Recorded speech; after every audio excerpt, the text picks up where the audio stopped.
Soy María Andrea Nieto y esto es El Control. Hoy le haremos el control al primer aniversario del cambio. Sí, el tiempo voló y el tortuoso gobierno potencia mundial de vida ya cumple su primer año en el poder. Mientras el gobierno y sus funcionarios van súper bien, el país va pésimo. Por eso hoy, en conmemoración, vamos a revisar cómo le fue al presidente Gustavo Petro. Todo empezó así. Le solicito a la Casa Militar traer la espada de Bolívar. El 7 de agosto de 2022, la posesión se retrasó mientras le cumplían el capricho al presidente. Y pues eso fue un presagio de lo que sería este primer año. Retrasos, incumplimientos, desaparecidas y muchas plantadas a periodistas, empresarios y a los colombianos que pues se quedaron con los crespos hechos. Pero sigo siendo el rey. Oh, Dios mío. Según el portal de La Silla Vacía, Petro ha llegado tarde o no ha aparecido a al menos 80 compromisos. Reserva del sumario. Los más notables. Llegó tarde a la cena que ofrecía Joe Biden, el presidente de Estados Unidos, en el marco de la Asamblea General de la ONU. Se perdió en París, Francia, por casi 48 horas. Y a San Andrés no llegó para la lectura del fallo de La Haya. Claro, es que como el presidente del cambio mandó a decir que no le gusta madrugar. En materia de resultados de gestión, el cambio brilla, pues, por su ausencia. Por ejemplo, en materia de seguridad, la política de la paz total ha sido un fracaso. El país se ha sorprendido por las gabelas en forma de la cuestionada figura de gestor de paz que este gobierno ha otorgado para sacar a los bandidos de la cárcel y arrodillar la Constitución y la ley al capricho de los criminales. Ha pactado el cese al fuego con el ELN, intenta conversar con el narco Iván Mordisco, las disidencias de las FARC, del ELN, y el resultado es un país tomado por el AMPA. En resultados de la agenda legislativa brilló la incapacidad. Nefastas ministras como Carolina Corcho, Irene Vélez and Friends desencadenaron una crisis que dejó al cambio pues sin reformas. Se acabó la coalición, mandaron a la porra a los conservadores, liberales y al partido de la U. Y salieron varios ministros del gabinete. En un año hubo 11 bajas. Irene Vélez del Ministerio de Minas, Arturo Luna del Ministerio de Ciencia, Alejandro Gaviria del Ministerio de Educación, Alfonso Prada del Interior, Guillermo Reyes de Transporte, Cecilia López del Ministerio de Agricultura, Sandra Urrutia de las TIC, José Antonio Campo de Hacienda, Patricia Ariza de Cultura y María Isabel Urrutia de Deportes. Y por supuesto Carolina Corcho. Le cuesta mucho al presidente Gustavo Petro conformar un equipo de trabajo. Y eso, que no hemos hablado, del reguero de viceministros que también se fueron. Pero sigo siendo el rey. Oh, Dios mío.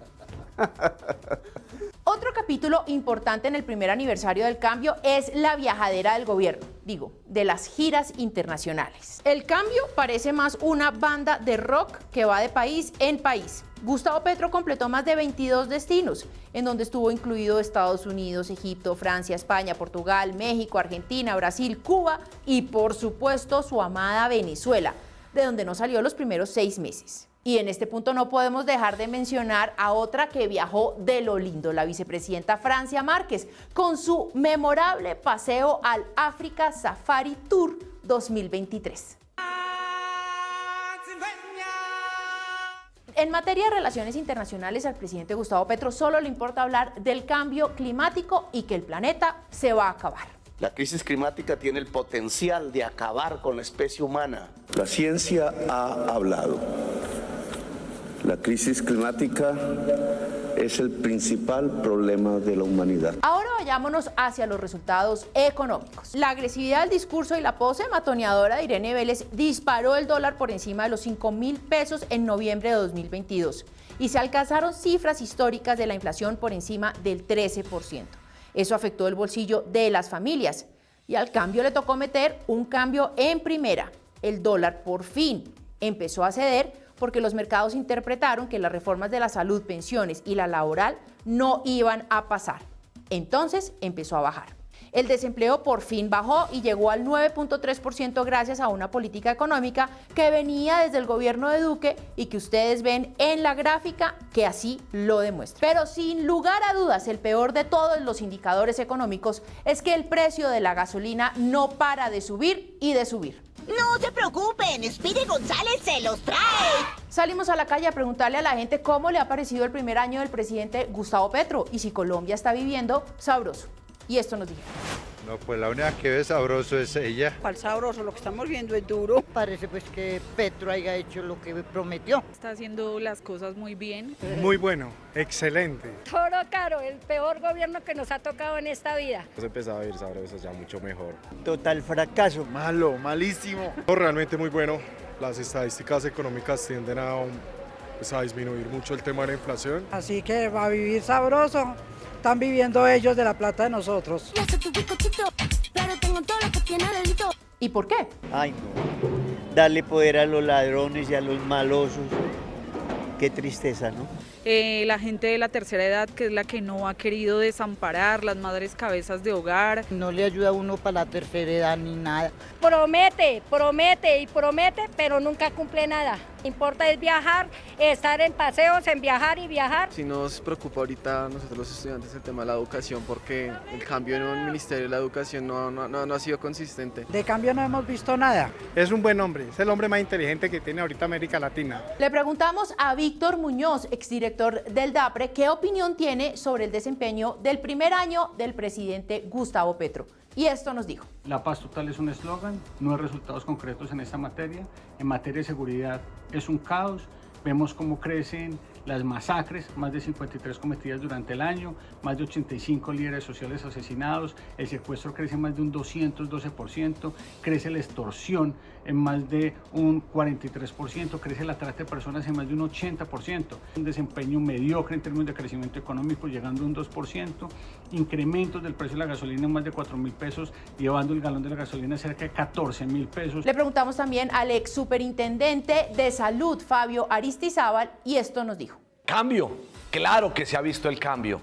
Hoy, un año después, tenemos unas EPS totalmente asfixiadas, una red pública y privada con pagos incompletos, las EPS intervenidas por una Superintendencia Nacional de Salud totalmente oscura, un Ministerio de Salud sin los técnicos necesarios para hacer verdaderos cálculos actuariales y una sociedad angustiada, desesperanzada y un sistema de salud a punto de colapsar. Esto dijo la senadora del Centro Democrático, Paloma Valencia. El gobierno del cambio ha sido un cambio en reversa, porque en realidad lo que hemos visto es un gobierno muy incapaz de ejecutar.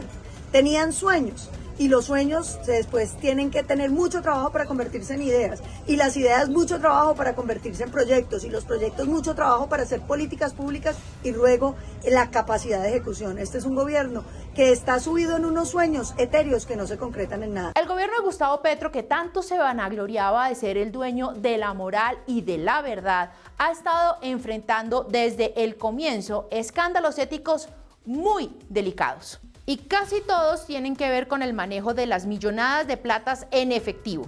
A Laura Sarabia le robaron de su casa al parecer un maletado de dinero y eso terminó con una empleada de servicio amarrada a un polígrafo y el suicidio de un coronel de la Casa Militar de la Presidencia de la República. El arquitecto del triunfo de Petro, el ex embajador en Venezuela, Armando Benedetti, terminó envuelto en las revelaciones de más de 15.000 millones de pesos que habrían entrado para financiar la campaña presidencial. Y la cereza del pastel, Nicolás Petro, el humilde hijo no criado de Gustavo Petro, que resultó imputado por la Fiscalía por los cargos de enriquecimiento ilícito y lavado de activos, por haber recibido dineros sucios que supuestamente iban para la campaña de su papá y que la justicia tiene ahora que aclarar. Este tortuoso primer año del cambio tuvo de todo excepto resultados.